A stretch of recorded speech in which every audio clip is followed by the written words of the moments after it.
beings of light and delightful hearts. Welcome to lesson 49. So I invite you this morning, just before we close our eyes down, let's take our hands to our shoulders. I think we've done this practice before called havening. I'm going to just gently stroke from shoulders down to elbows. So now closing the eyes down, and with this stroking motion happening, all downward strokes. Let's come back to yesterday's lesson just briefly.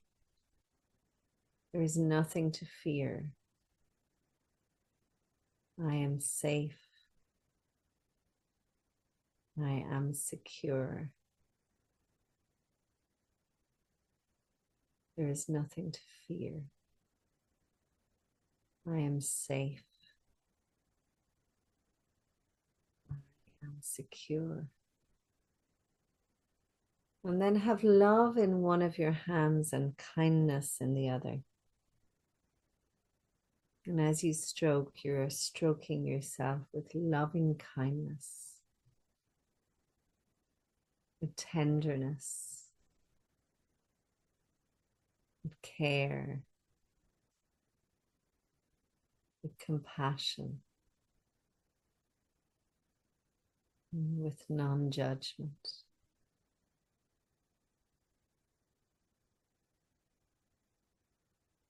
Notice your breaths. Notice your heart. Breathe into your heart center. Big breath in and a blow out.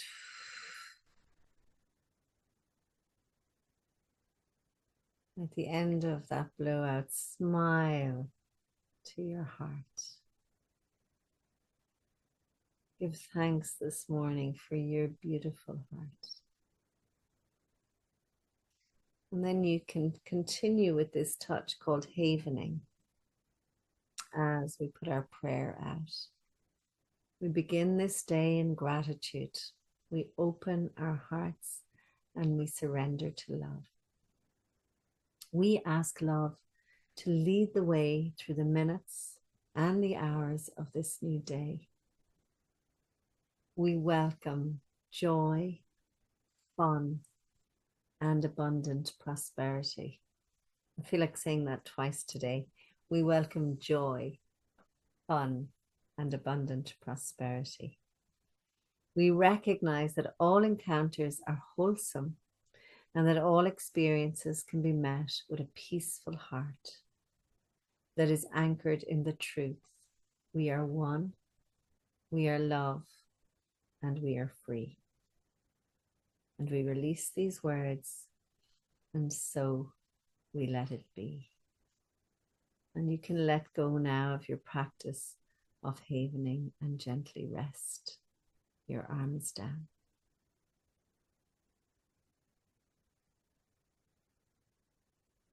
So lesson 49.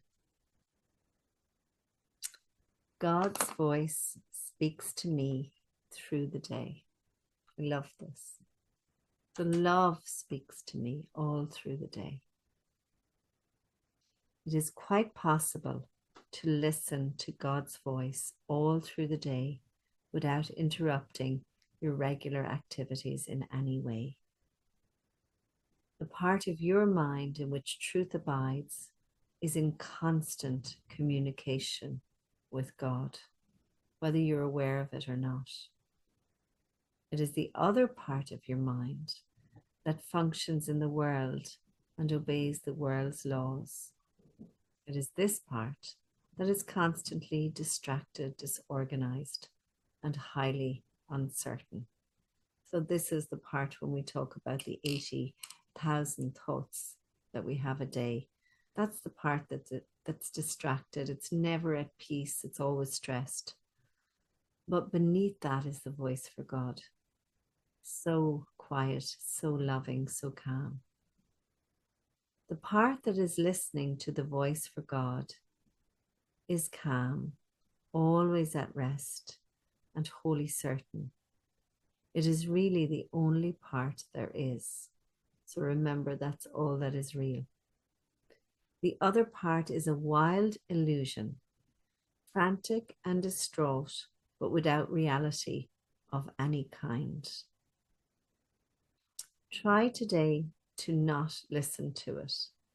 Now, I know if you're anything like me, as soon as I'm told not to listen to something, I tend to sort of tune into it. So try to identify with a part of your mind where stillness and peace reign forever. So these are the places that we've been dropping into.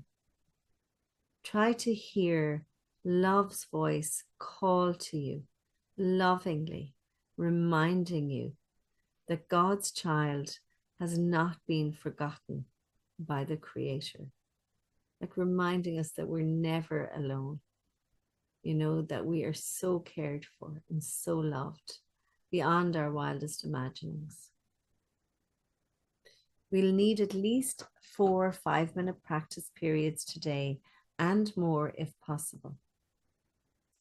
We will try to actually hear God's voice reminding you of God and of yourself. S with a capital S.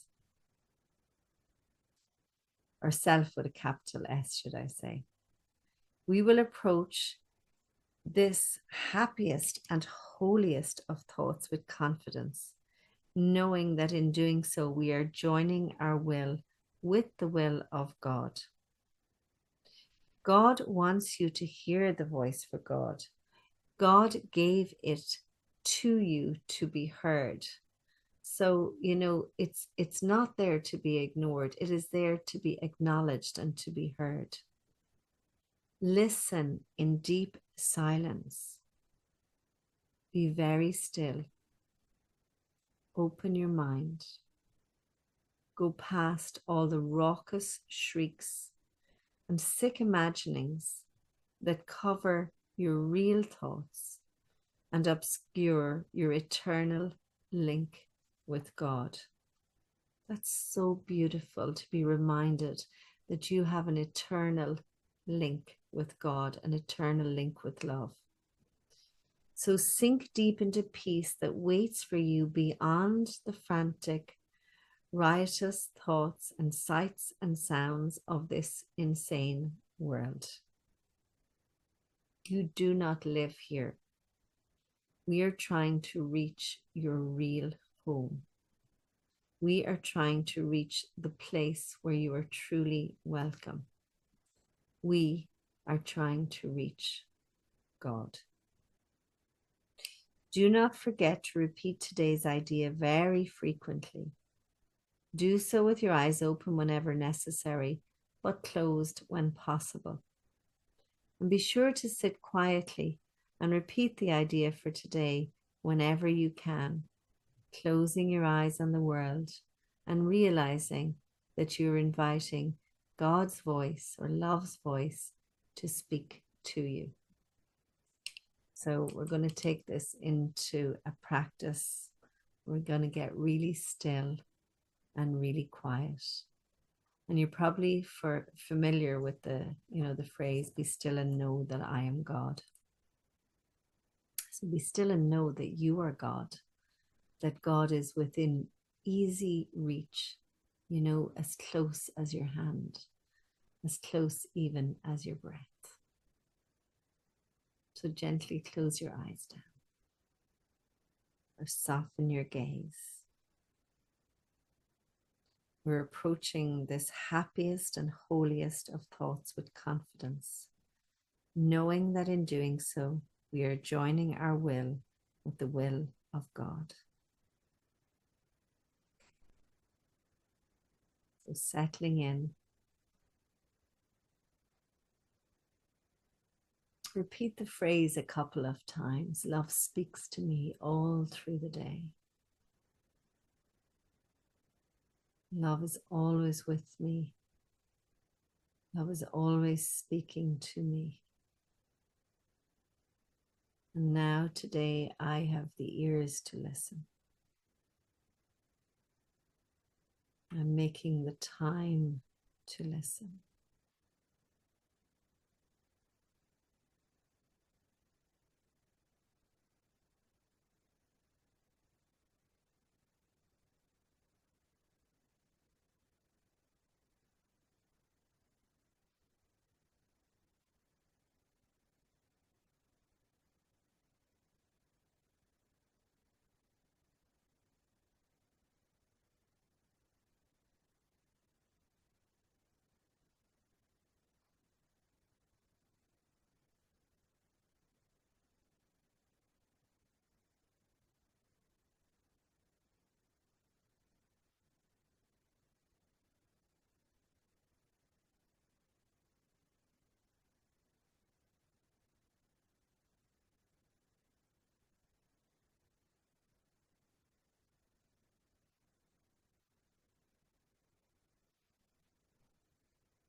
When you're ready, gently open your eyes, draw your gaze upwards. I was thinking during that meditation that, the Sikh words, Sat Nam, I mean, truth is your name, or truth is my name, and truth is my identity. And, that's what I was hearing, that I am the truth. I am the way. I am the life. And so are you, So are you. You are that. And to allow ourselves to hear that and to know that, to have gnosis, a deep knowing, know it in our bones. So I am knowing on this day that you are love, and so am I. And enjoy your day. Blessings.